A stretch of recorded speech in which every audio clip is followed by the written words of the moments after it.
आज हम लोग समझने वाले हैं अवतल दर्पण में F बराबर r/2 सिद्ध करने के लिए, जो फिजिक्स के क्वेश्चन के सबसे वीवीआई क्वेश्चन में माना गिनती होता है इसका। तो सबसे पहले क्या करेंगे, हम लोग एक दर्पण पार लेंगे, अवतल दर्पण। ठीक है, अवतल दर्पण में क्या करेंगे, एक रेखा यहाँ पार लेंगे और एक समांतर क्या करेंगे, एक रेखा और पार लेंगे। ठीक है, फिर इसको क्या करेंगे, यहाँ से लेकर के दर्पण से टकरा कर कहीं पर से क्या करेंगे, हम लोग इसको इस नीचे वाला रेखा को प्रतिच्छेद कर देंगे। ठीक है, फिर यही चीज़ को हम लोग क्या करेंगे, लिख देंगे। कौन चीज़, तो मानेंगे कि माना कि M और M डैश एक अवतल दर्पण है, M और M डैश क्या है, एक अवतल दर्पण है, जिसमें इस रेखा को हम लोग क्या बोलते हैं, आपतित रेखा या आपतित किरण भी बोल सकते हैं। जिसमें बोलेंगे कि AB आपतित किरण, AB आपतित किरण कहाँ टकरा रहा है, दर्पण से। तो लिखेंगे दर्पण से परावर्तन के बाद कहाँ से होकर गुजरता है, तो F से होकर गुजरता है, जिसको हम लोग क्या कहते हैं, फोकस दूरी कहते हैं। जिसमें P ध्रुव है, P को हम लोग क्या बोलते हैं, ध्रुव के है, और C को क्या बोलते हैं, वक्रता केंद्र बोलते हैं, है ना।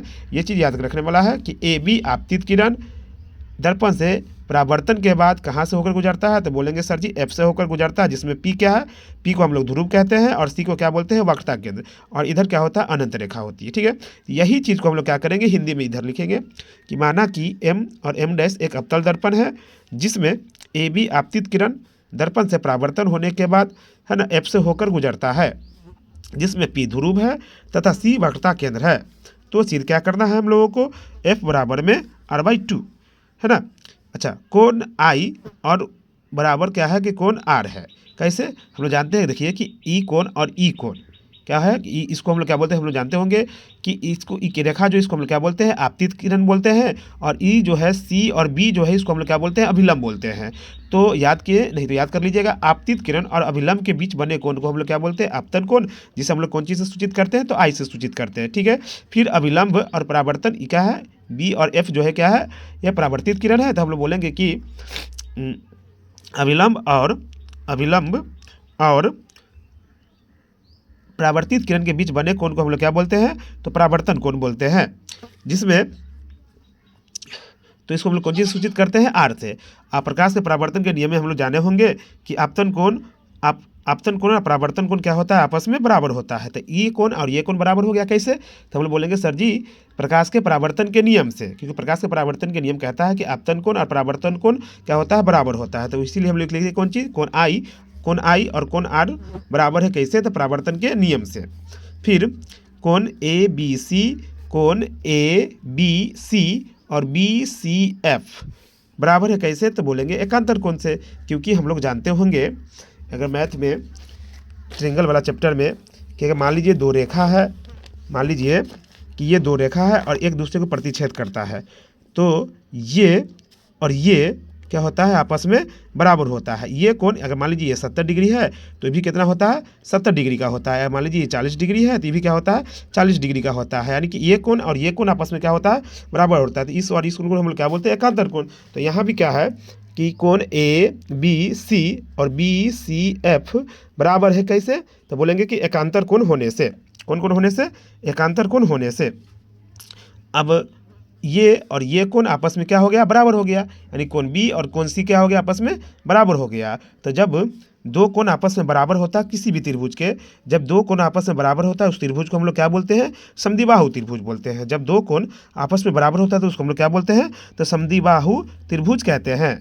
ये सिद्ध करने के लिए लिखना जरूरी नहीं है, बस समझाने के लिए आप लोगों को लिख दिया जाए कि जिस दो कोण क्या है, I जो है ना आपस में बराबर है, इसलिए हम इसको क्या बोलते हैं, समद्विबाहु त्रिभुज कहते हैं। तो अगर आप लोग बना रहे हैं तो इसको लिखना जरूरी नहीं है ना, ये समझाने के लिए था, है ना। जब दो त्रिभुज के यानी समद्विबाहु त्रिभुज के जब त्रिभुज समद्विबाहु, तो समद्विबाहु त्रिभुज जो कोण बनता है ओकरा सामने वाला भुजा क्या होता है कि बराबर होता है। तो एक कोण तो हमारा C बन रहा है, एक कोण यहाँ B यानी R बन रहा है, तो R के सामने वाला भुजा क्या है, CF। R के सामने वाला भुजा क्या है, CF, और एक इसके सामने वाला भुजा क्या है, B और F।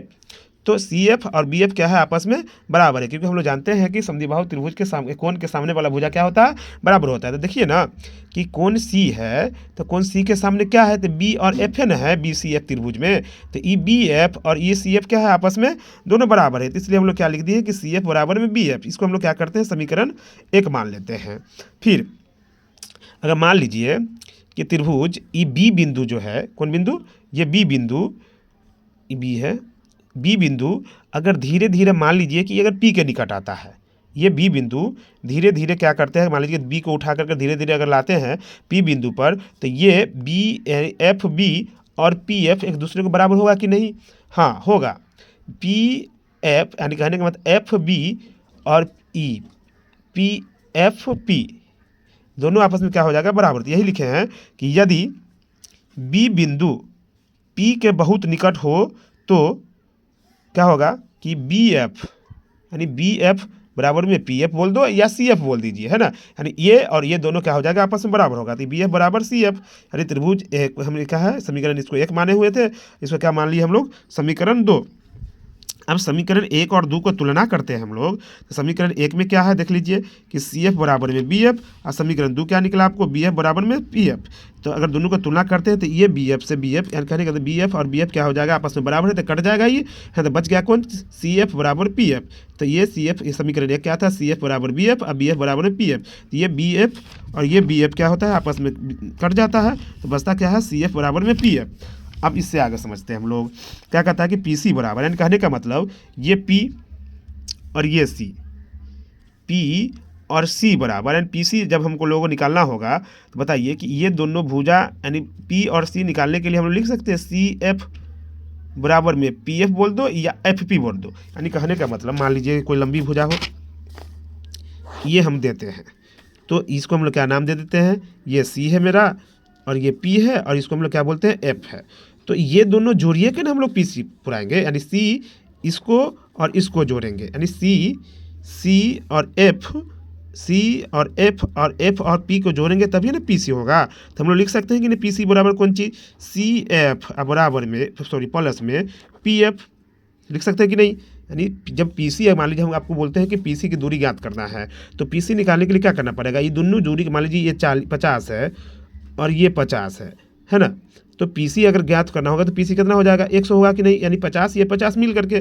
तो उसी हिसाब से हमको क्या है कि यहाँ पीसी के हम लोग लिखें पीसी बराबर क्या लिखे, पीसी बराबर, तो यहाँ पर सी एफ और पी एफ ये दोनों को जोड़ेंगे तो क्या होगा, पीसी होगा कि नहीं।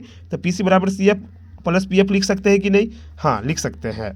तो पी सी बराबर देख लीजिए, फिर इस सी एफ यहाँ समीकरण 1 में देख हम लोग यहाँ पर क्या सिद्ध किए हैं कि सी एफ बराबर किसका दूरी है, पी एफ के बराबर दूरी है, सी एफ बराबर क्या है, पी एफ है। तो सी एफ के जगह पर हम लोग क्या लिख दिए हैं, पी एफ, सी एफ की जगह पर क्या लिखे हैं, पी एफ। अगर मान लीजिए समीकरण इसको थोड़ा देर के लिए 3 मान लेते हैं, तो कहाँ से लिखेंगे हम लोग, समीकरण 3 से लिख सकते हैं इसको, समीकरण 3 से देख लीजिए सी एफ बराबर पी एफ है ना, सी एफ बराबर क्या है, पी एफ। तो यहाँ इस सी एफ के जगह पर ना हम लोग यहाँ से क्या किए हैं कि पी एफ लिखे हैं, और ये पी एफ तो है ही, है ना। तो एक पी एफ और एक पी एफ, क्या वो पी एफ हो गया, 2 गो पी एफ, एक पी एफ और एक पी एफ कितना हो गया, 2 गो पी एफ। चलिए पी सी, अच्छा ध्रुव से वक्रता केंद्र की दूरी को, ध्रुव से वक्रता केंद्र की दूरी को हम लोग क्या बोलते हैं, वक्रता त्रिज्या कहते हैं। नहीं होगा तो याद कर लीजिएगा, ध्रुव से वक्रता केंद्र की दूरी को हम लोग क्या बोलते हैं, वक्रता त्रिज्या बोलते हैं। और उसको हम लोग कौन चीज़ से सूचित करते हैं, तो उसको हम लोग आर से सूचित करते हैं। यानी ध्रुव से वक्रता केंद्र यानी पीसी बराबर क्या हो गया, आर। क्यों, क्योंकि वो ध्रुव से वक्रता केंद्र की दूरी को हम लोग क्या बोलते हैं, वक्रता त्रिज्या, और उसको कौन चीज़ से सूचित करते हैं, तो आर से सूचित करते हैं। अच्छा ध्रुव से फोकस की दूरी को, ध्रुव से फोकस की दूरी को हम लोग क्या बोलते हैं, फोकस दूरी, और उसको हम लोग क्या बोलते हैं, एफ से सूचित करते हैं। तो पी एफ बराबर एफ लिख दिए ना, कैसे हुआ समझ में आया ना। यानी पी सी बराबर यानी कि क्या होता है कि पी और सी की दूरी को हम लोग क्या बोलते हैं, वक्रता त्रिज्या, और वक्रता त्रिज्या में क्या करते हैं हम लोग, आर से सूचित करते हैं। इसलिए पी सी बराबर आर लिखें, और पी एफ बराबर यानी कहने का मतलब कि पी यानी ध्रुव से फोकस की दूरी को हम लोग क्या बोलते हैं, फोकस दूरी, और उसको हम लोग एफ से सूचित करते हैं। इसलिए क्या लिख दिए, पी एफ की जगह पर एफ लिख दिए। हाँ जी, 2 एफ बराबर आर है तो 2 एफ बराबर आर किए, है ना। तो एफ बराबर क्या हो जाएगा, ई गुना वाला इधर जाएगा तो भाग में, तो एफ बराबर क्या हो जाएगा, r/2। यही तो प्रूव करना था, है ना, जो बहुत ज़रूरी था फिजिक्स के लिए, है ना।